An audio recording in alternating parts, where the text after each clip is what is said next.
almoço no velório e minha família reunida em outro plano. Vamos ver. Olá, deixa eu só ver isso aqui, peraí. Tá. Olá, Ana. Meu nome é Fulana. Eu vou contar este relato que aconteceu comigo e com os meus familiares. Ele é longo e tenho que contar alguns detalhes para dar sentido à história. A minha irmã faleceu quando a minha filha tinha 3 anos. Hoje minha filha tem 18 anos. Ela se foi de uma forma que eu não conseguia acreditar.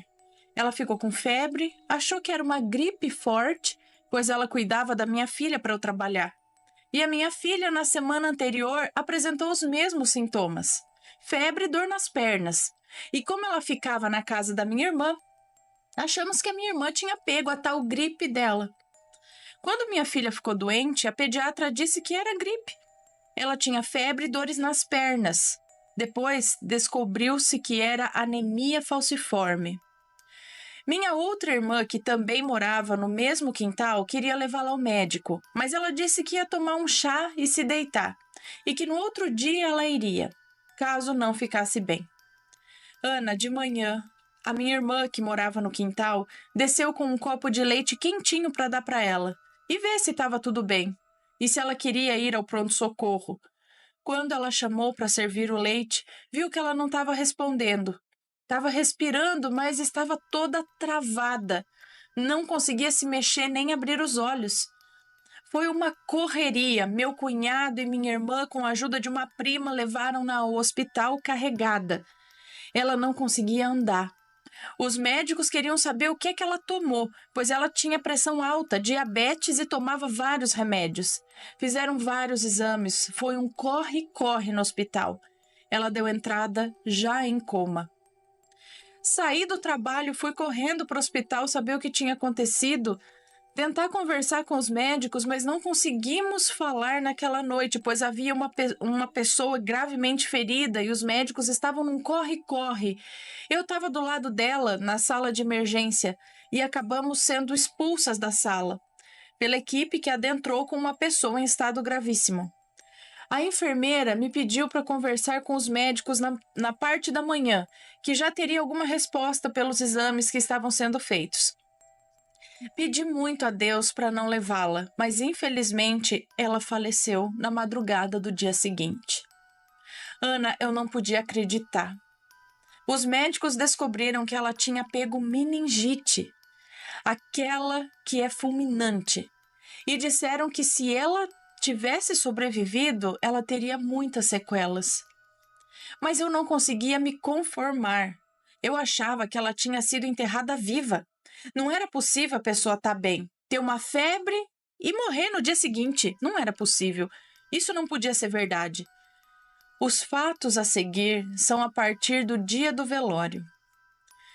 E no velório havia várias salas, umas 10. 5 de um lado, que dá para frente dos túmulos, no meio um corredor com uma secretaria, e 5 salas do outro lado que dava para um jardim, que é completamente murado. O muro é bem alto e do outro lado do muro já é a avenida. E para sair dali tem apenas um portão onde todos podem ver quando a pessoa sai do velório. Fica muita gente fora da sala, ali no jardim, conversando. As pessoas se misturam e quem chega não consegue saber qual família pertence a tal velório.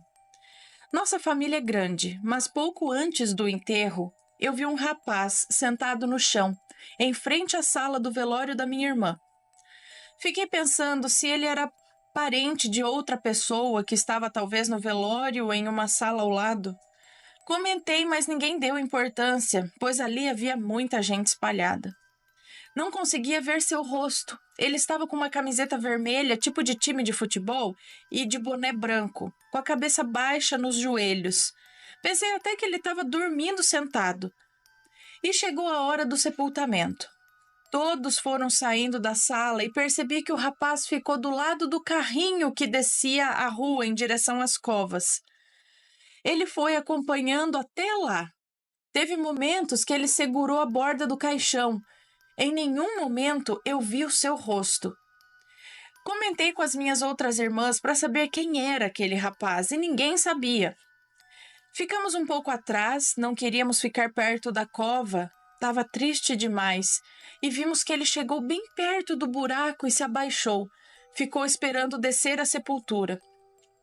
E ele só saiu de lá quando terminou de fechar a cova.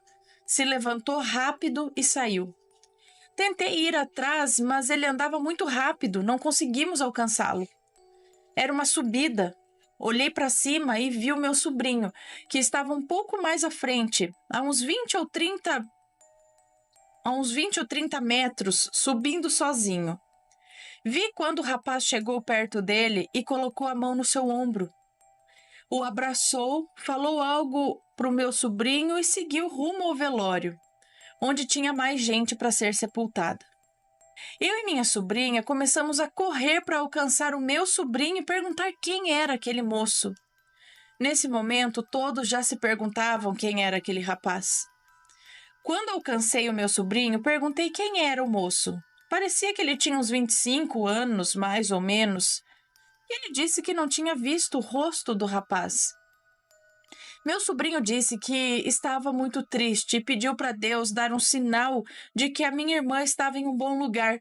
E de repente ele disse que alguém colocou a mão no ombro dele, como num abraço lateral, e disse que estava tudo bem e que já tinha passado por isso. E disse para ele ficar em paz, pois ela estava com Deus. Meu sobrinho disse que na hora ele sabia que Deus havia dado a resposta a ele, mas que nem olhou para o rosto do moço. Achou que fosse alguém da família ou algum amigo, mas a tristeza era tanta que ele só pensava na resposta de Deus.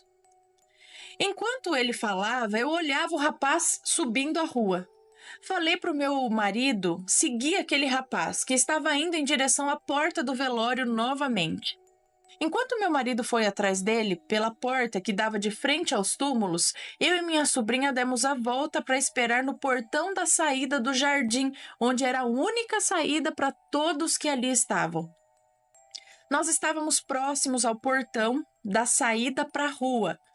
Mesmo que o rapaz fosse correndo e entrasse no velório e saísse pelo portão do jardim, poderíamos vê-lo. Poderíamos vê-lo saindo no único portão que dava para a rua. Nós estávamos do lado de fora e ele não saiu de lá. Vimos ele entrar no velório e meu marido foi atrás. Lembrando que as 10 salas, independente do lado, dava saída para o mesmo portão e ficava na entrada do velório. E depois saía para a rua. Não tem outra saída ali. Do outro lado estava eu e minha sobrinha, esperando o rapaz sair. Pensamos, ele vai entrar ali, andar o corredor e sair no jardim e passar pelo portão. Não tinha como ser diferente. Se ele entrou no corredor, não tinha como ele sair sem a gente ver.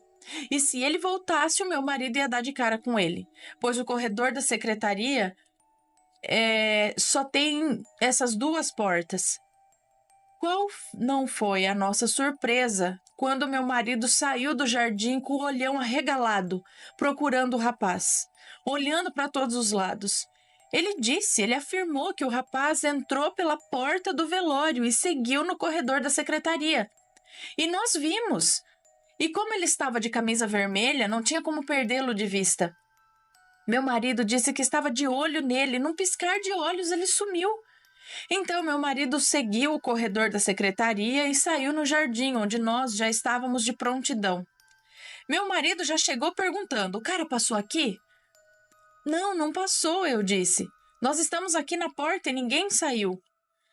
Então, meu marido voltou para dentro do velório e saiu olhando de sala em sala. Ele queria achar aquele rapaz.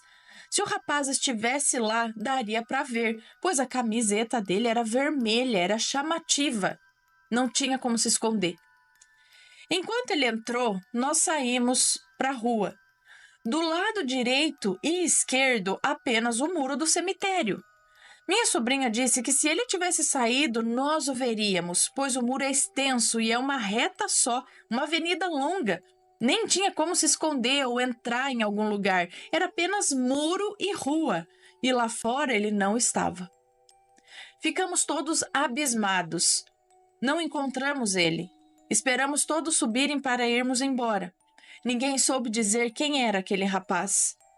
E de volta para casa eu não me conformava. Passei a semana inteira pensando que a minha irmã estava viva ainda. Eu mal conseguia dormir. Pedi a Deus para me provar que ela tinha morrido mesmo. Eu não estava acreditando. Passou-se a semana do luto e tive que voltar ao trabalho. Minha filha ficou com a minha irmã, que morava no quintal, que ela chama carinhosamente de vó, pois foi criada por ela e pelo meu cunhado desde que meus pais faleceram, quando eu tinha 7 anos. Quando eu tinha 7 anos? Peraí. Minha filha ficou com a minha. Quando ela tinha, acho que 7 anos, né? Minha filha ficou com a minha irmã, que morava no quintal, que ela chama carinhosamente de vó, pois eu fui criada por ela e pelo meu cunhado desde que os meus pais faleceram quando eu tinha 7 anos.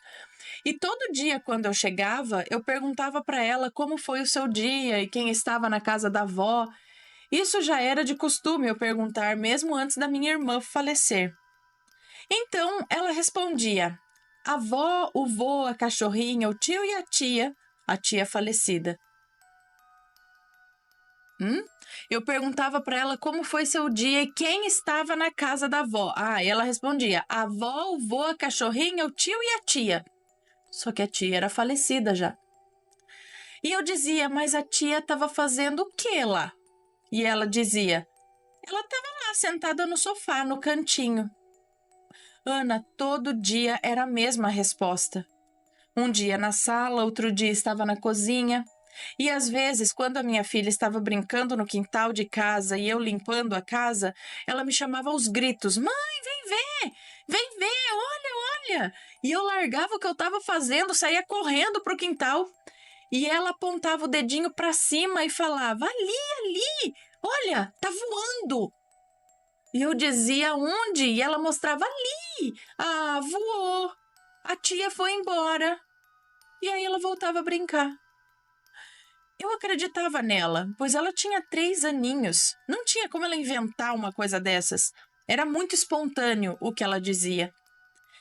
Então, um belo dia, estava eu em casa pensando em minha querida irmã. Era noite, meu marido estava trabalhando e eu fui me deitar. Não sei se eu cochilei, mas de repente comecei a sentir um cheiro de perfume. O quarto ficou tomado pelo cheiro de perfume dela. Eu conhecia bem aquele cheiro.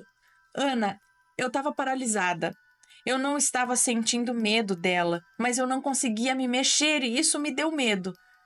Eu não sabia naquela época o que era a paralisia do sono. Talvez se eu ficasse quietinha, sem tentar me mexer, eu poderia ter uma projeção astral, mas nunca tinha ouvido falar. Hoje eu sei. Eu tentava mexer ou gritar, mas não conseguia. O cheiro foi subindo e eu acordei, ou já estava acordada, nem sei.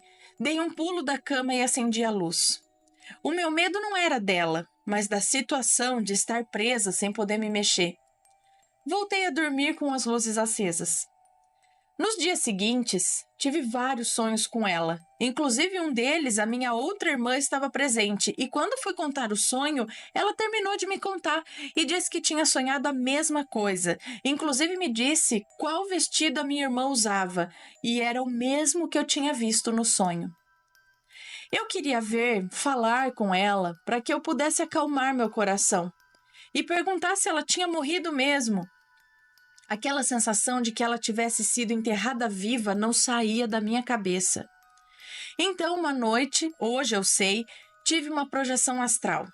Fui para um lugar muito parecido com a Terra. Tinha muitas árvores, avistei um casarão, tinha um homem na porta. Ele estava de braços cruzados, em pé, bem na frente da porta. Tipo um segurança ou porteiro, mas dava para ver pelo vão lateral que tinha muita gente lá dentro.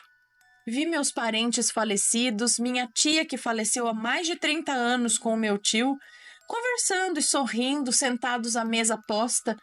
Parecia um almoço de família. A mesa era de madeira e bem comprida.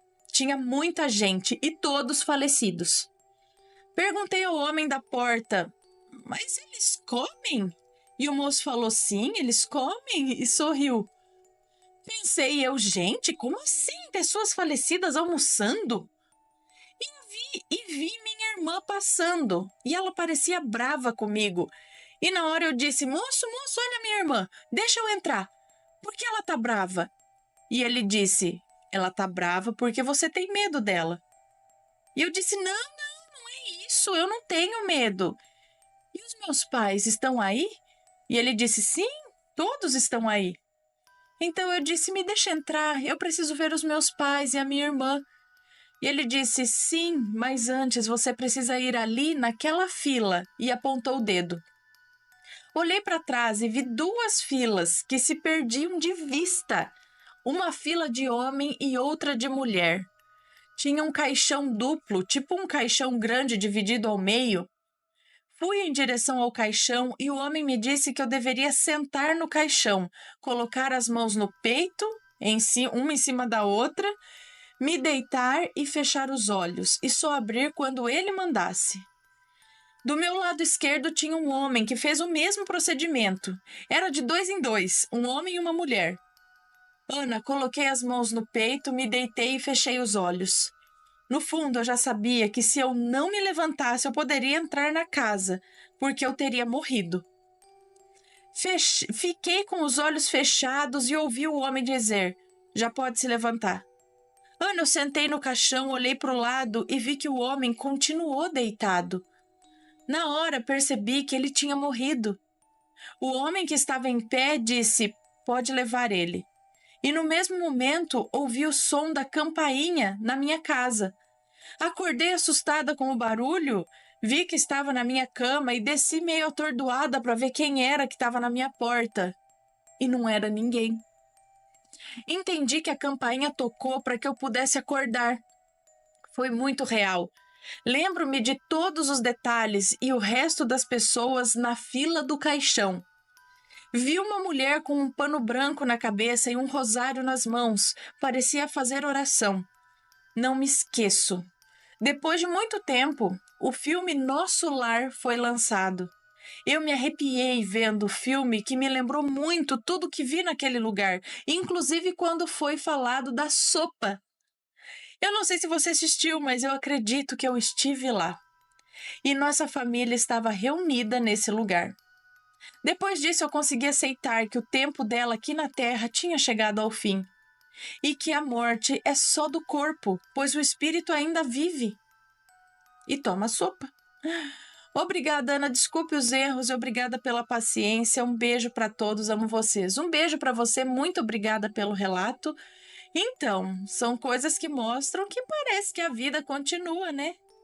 De um lado de lá. Talvez. Vire membro do Assombrado e desbloqueie os famosos relatos proibidos, especiais do Mateus e conteúdos do Vida de Nozes. Tudo exclusivo, feito apenas para quem apoia o canal. Assine agora você também.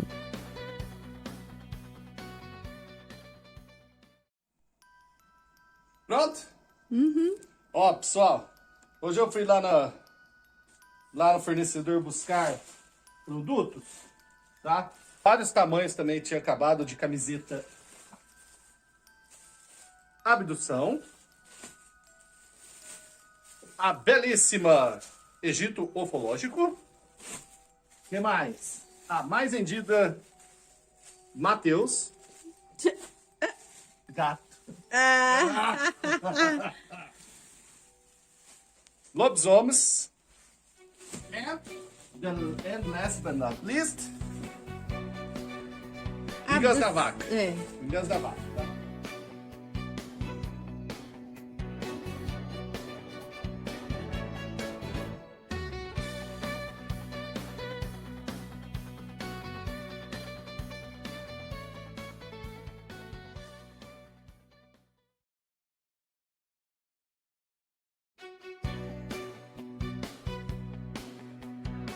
Está gostando dos relatos no Reverso Assombrado?